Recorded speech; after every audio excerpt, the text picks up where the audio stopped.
Et bonjour à tous et à toutes, bienvenue sur ma chaîne. Je suis ravi de vous retrouver aujourd'hui pour vous présenter, ou plutôt vous donner des interprétations des cartes de l'oracle akashique.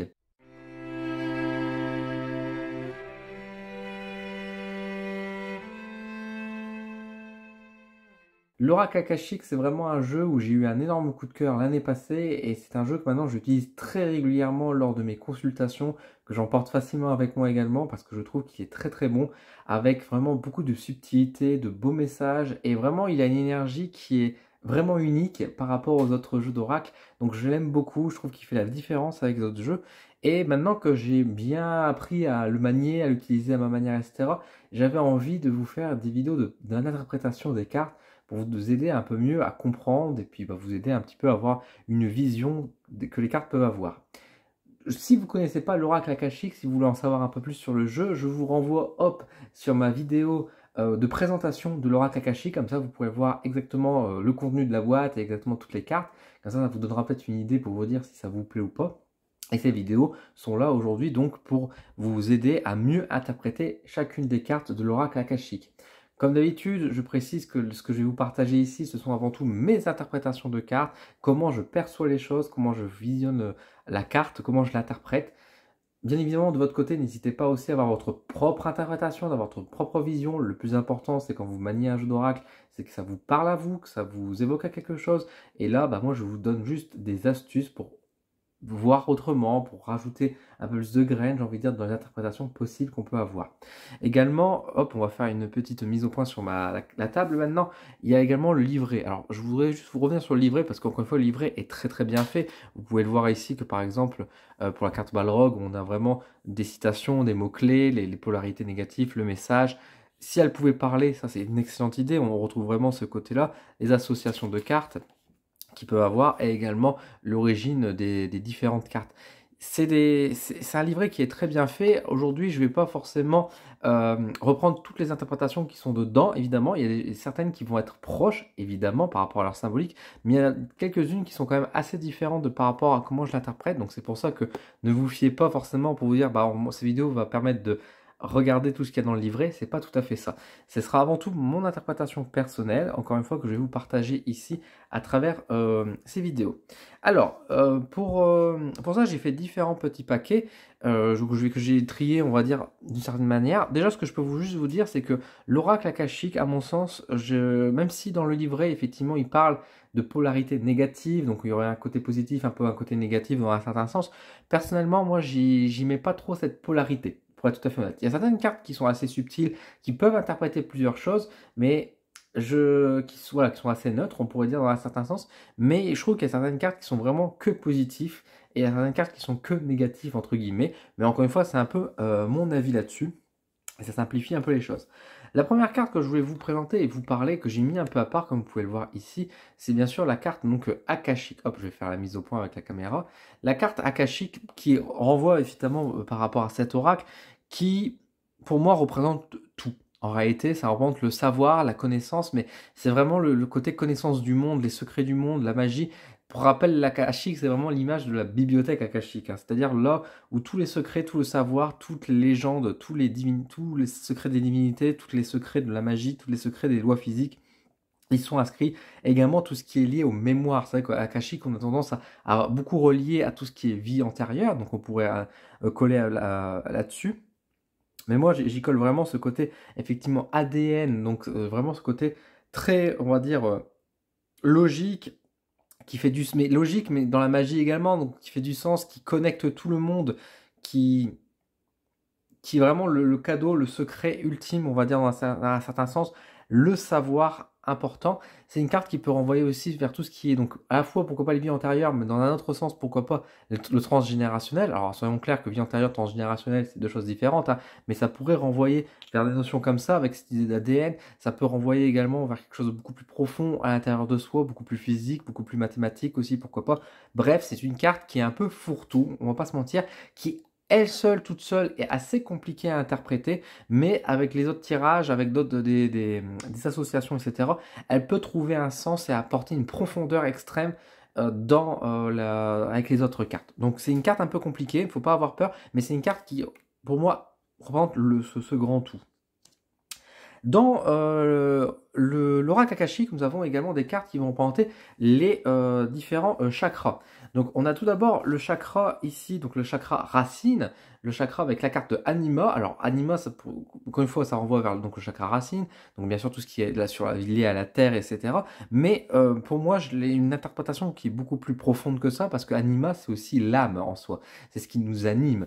Donc pour moi, c'est une carte qui va représenter vraiment ce qui fait de nous, au final, au plus profond de notre être, ce qui nous anime, ce qui nous fait vivre, d'où on va se ressourcer, ce qui va venir nous nourrir aussi dans un certain sens, mais nous nourrir dans l'âme, dans le corps, dans les énergies. Donc ça peut renvoyer vers la terre, bien sûr, mais ça peut renvoyer bien sûr aussi ce côté de dire qu'est-ce qui nous fait du bien, qu'est-ce qui nous pousse à mener aussi des combats, qu'est-ce qui nous pousse à vivre. C'est quelque chose, c'est une carte qui est quand même très très profonde en soi, encore une fois, qui renvoie vers un chakra racine, mais qui pour moi va au-delà de ça, qui renvoie vers l'idée d'âme en soi. Donc ça peut, on pourrait dire d'un certain sens, la carte qui pourrait représenter peut-être notre identité. Moi, je suis pas forcément en accord avec ça, parce que je trouve qu'il y a une autre carte qui représente plutôt l'identité, mais effectivement, l'anima, c'est une carte très profonde qui renvoie avant tout sur le chakra racine, mais qui peut renvoyer aussi sur l'espèce d'âme.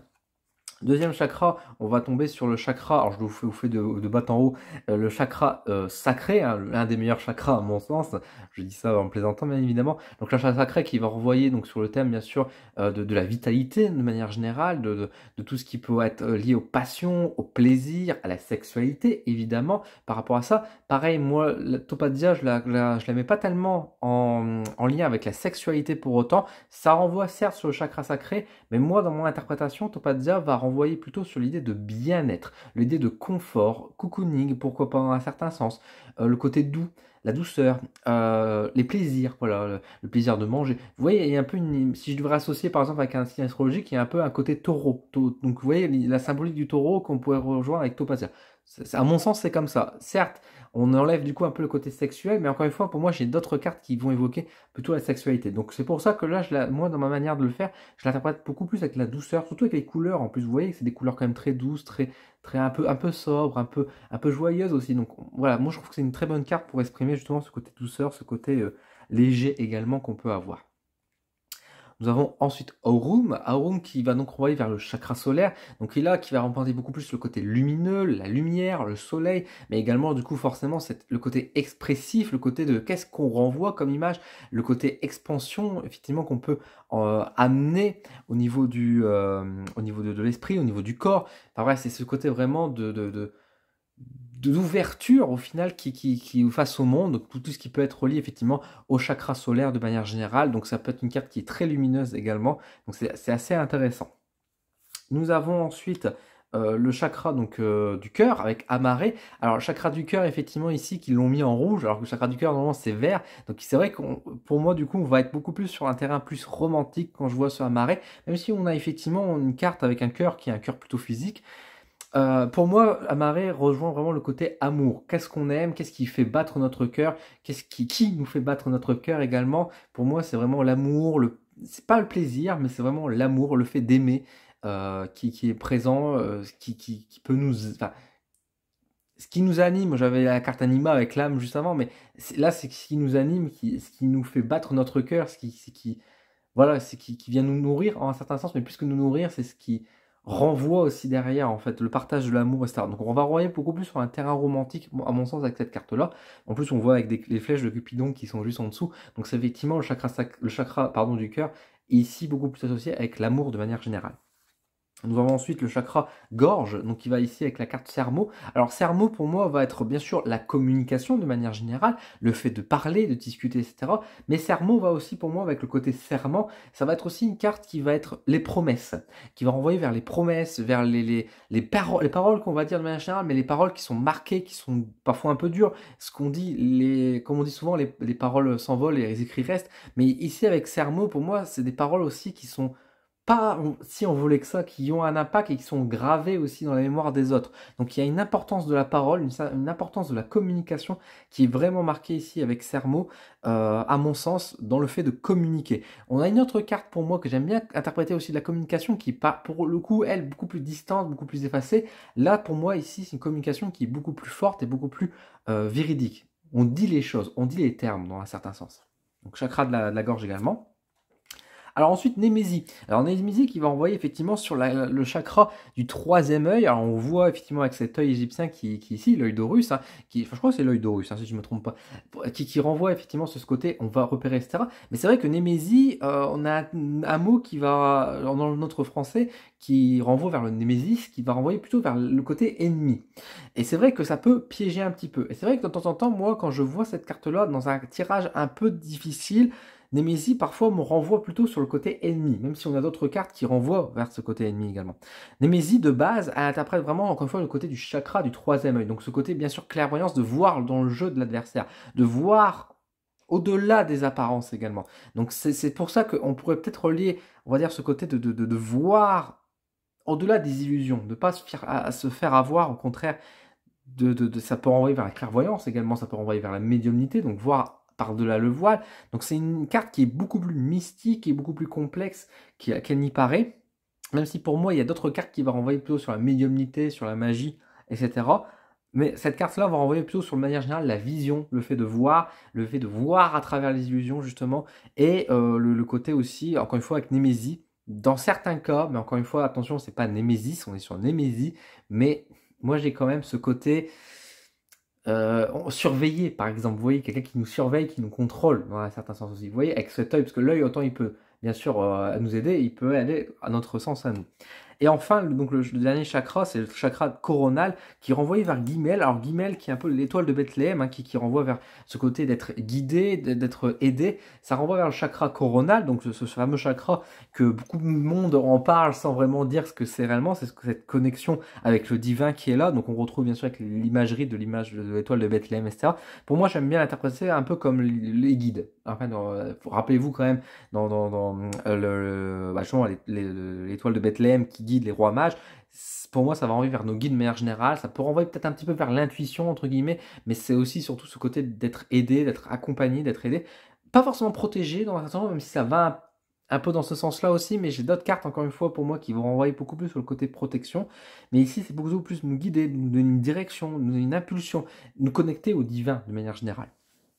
Enfin, là, sur les différents chakras, une astuce que vous pouvez faire éventuellement, c'est, alors, dans certains cas, c'est que, évidemment, les chakras vont renvoyer vers différentes parties du corps. Et donc, effectivement, si vous faites, par exemple, un tirage, on va dire, je sais pas, sur la santé, alors je sais que parfois c'est un peu tabou de dire ça, où vous cherchez un point spécifique, ces cartes-là peuvent aider également un petit peu à repérer une zone du corps. Par exemple, si on vous dit attention, vous pouvez tomber malade, etc. Si vous avez chakra-gorge, on peut imaginer que vous serez grippé, des choses comme ça. Problème de cœur, problème ça. Alors attention, évidemment, allez voir un médecin. Je suis pas en train de dire que vous pouvez deviner une pathologie grâce aux cartes, mais vous pouvez vous amuser aussi pour aller plus loin dans l'interprétation, à vous dire, bah tiens, ces cartes-là peuvent donner aussi à un certain endroit du corps. Par exemple, si on a mal au ventre, on a une problème d'intestin, on peut penser à Aurum, par exemple, des choses comme ça. Si on est une femme, par exemple, et tout ce qui est problème lié à l'endométriose, etc., ça pourrait renvoyer à Topatia. Donc, vous voyez, on peut se relier un petit peu à ça. Ça peut être une astuce que je vous donne à ce niveau-là. Voilà. Ensuite, dans l'oracle akashique, je vous fais tout de suite les petites cartes, comme ça après on fera les autres cartes un peu plus générales. On a également des cartes de saison qui sont présentées. Alors nous avons donc Mabon, hein, donc qui sont renvoyées à chaque fois vers des fêtes païennes, les fêtes ouais, les fêtes païennes tout simplement, les fêtes celtiques j'allais dire, mais c'est les fêtes de sorcières, etc. Bref, donc on a Mabon, on a Ostara, on a Lita, et nous avons également du coup ici Yule. Le fameux Yule. Alors bien sûr, on n'a pas toutes les fêtes païennes qui sont présentées parce que tout simplement ici ça va représenter les saisons. Donc vous devinez automne, printemps, été et hiver. J'ai pas bien trié, je devrais trier plutôt correctement, ça devrait être comme ça. Voilà, on aurait plutôt Yule, Ostara, Lita et Mabon. Alors pour moi, alors à un moment donné, je me suis dit ça va peut-être faire comme pour le. Alors je vais juste faire un petit zoom pour la qualité de l'image. À un moment donné, je me suis dit ça va être un peu comme dans l'oracle G par exemple, et on pourrait dire que voilà, donc ça représente les différentes saisons, l'hiver, printemps, été, automne, donc ça vous donne une datation en un certain sens, donc ça c'est bien. C'est des cartes qui peuvent vous aider à dater. Mais je me suis dit, ça peut être comme dans l'oracle G où on nous dit parfois qu'on a cette carte-là, ça peut évoquer dans les 3 mois à venir. Et au final, non. Je vous dis tout de suite, j'ai essayé un peu comme ça et pour moi, ça me parle pas du tout en faisant genre dans les 3 mois à venir. Ça représente vraiment la saison en question. Et si on vous dit l'automne, alors qu'aujourd'hui, par exemple, on est au mois de janvier quand je tourne ces vidéos, c'est l'automne, c'est l'automne. C'est pas dans 3 mois. Ce serait pas au mois de mars ou d'avril, c'est bien l'automne, donc la fin d'année. Donc ça peut être pour moi une datation plutôt comme ça. Ça renvoie aussi bien sûr à toute l'imagerie, à la symbolique des différentes saisons. C'est pas forcément pour vous donner qu'une indication de temps, Et bien sûr, on peut imaginer que, voilà, Ostara, la renaissance, Yule, plutôt le côté pause, le côté calme, le côté mort, on va dire, Mabon, le fait qu'un cycle se rompe, etc. Ita, le soleil, voilà, le côté explosif, le côté très chaleureux, etc. Bref, vous associez la symbolique des différentes saisons, je ne vais pas le faire ici, mais ça peut tout à fait être associé à tout ça, mais de toute manière générale, ces cartes-là sont assez simples à interpréter. Ne vous prenez pas la tête forcément sur les fêtes païennes, on va dire, en vous disant qu'est-ce que c'est que ça. C'est les différentes saisons qui sont ici présentées. Ensuite, je vais vous présenter un petit peu maintenant les cartes positives, j'ai envie de dire, qu'on peut retrouver donc à l'intérieur de l'oracle akashique. Donc du coup, nous avons ici, on a Sid. Alors Sid, qui pour moi est une carte qui va parler sur plein de choses. C'est une carte qui pour moi va renvoyer beaucoup plus au côté médiumnité justement. Je vous disais tout à l'heure que j'avais une autre carte pour ça, et pour moi c'est la carte Sid. Sid pour moi ça renvoie vraiment cette idée de médiumnité, de magie de l'autre côté du voile. Ça renvoie vers les défunts dans un certain sens aussi, parce que pour moi ce miroir c'est le miroir de l'autre côté. Donc ça peut être un appel, un message toujours positif, hein, ceci dit. Hein. Ça parle de la magie, de la médiumnité, mais dans un sens positif. Le côté de l'autre côté, ça peut être le paradis dans un certain sens aussi. Vous voyez, c'est vraiment cette fenêtre dans l'au-delà qui est présent, et c'est ce côté vraiment magique, et ça peut être vraiment ce côté. Je vous disais tout à l'heure avec Guimel qui pouvait être le côté des guides qui nous accompagnent, mais Sid ça peut être aussi un accompagnement de guides avec des signes, avec des messages clairs, avec vraiment ce côté aussi de présence, d'actes qui se passent autour de nous, de la magie qui peut s'envoler proche de nous à ce niveau-là, quoi. Donc pour moi, Sid est vraiment une carte qui est vraiment assez merveilleuse, qui aussi dans un certain aspect peut renvoyer vers les illusions du coup. Donc c'est pour ça qu'il faut faire un petit peu attention, parce qu'avec ce miroir nous enchante, nous renvoie vers une imagerie quand même très positive, mais ça peut aussi être trop dans les illusoires, et quand on dit par exemple qu'on n'est pas assez ancré, qu'on a la tête dans les nuages parce qu'on est toujours trop connecté, etc., ça renvoie un peu dans cette imagerie-là également. Ensuite, nous avons donc ici, toujours dans les cartes un peu positives, il y a Salvia. Alors Salvia, pour moi, c'est une interprétation assez originale, parce que pour moi, je le vois vraiment comme un nettoyage. Voilà. Moi, quand j'ai Salvia, j'ai vraiment ce côté purification, nettoyage. Alors ça peut vous inviter à faire le ménage à la maison, par exemple, mais dans un côté beaucoup plus spirituel, c'est aussi bien sûr nettoyer, on va dire un peu peut-être les énergies, se nettoyer soi-même, venir purifier, pourquoi pas certaines zones, certains endroits. Il y a vraiment un côté, ça peut être un avertissement pour venir se nettoyer, ou alors qu'on a fait un nettoyage récemment. Voilà, il y a un côté de venir débroussailler, j'allais dire, c'est pas forcément le terme, dépoussiérer, c'est peut-être un meilleur mot en tout cas que débroussailler, mais en tout cas il y a vraiment ce côté de dire, voilà, on tourne, on nettoie, on purifie, on calme aussi dans un certain sens, on calme bien les énergies, on va venir apporter un peu plus la paix, pourquoi pas aussi. Il y a un côté salvateur, hein, faut pas oublier, le côté sauvé aussi. Alors ça pourrait envoyer, effectivement, on va dire sur certains du sauveur, etc. Ça irait un peu loin dans le tirage, mais pourquoi pas dans certains cas. Mais vous voyez, c'est toujours ce côté de dire, de venir gérer le problème, on va dire entre guillemets. Alors, on a ensuite Salomon, donc Salomon, qui pour moi est la carte. Alors, je voudrais que la mise au point se fasse proprement.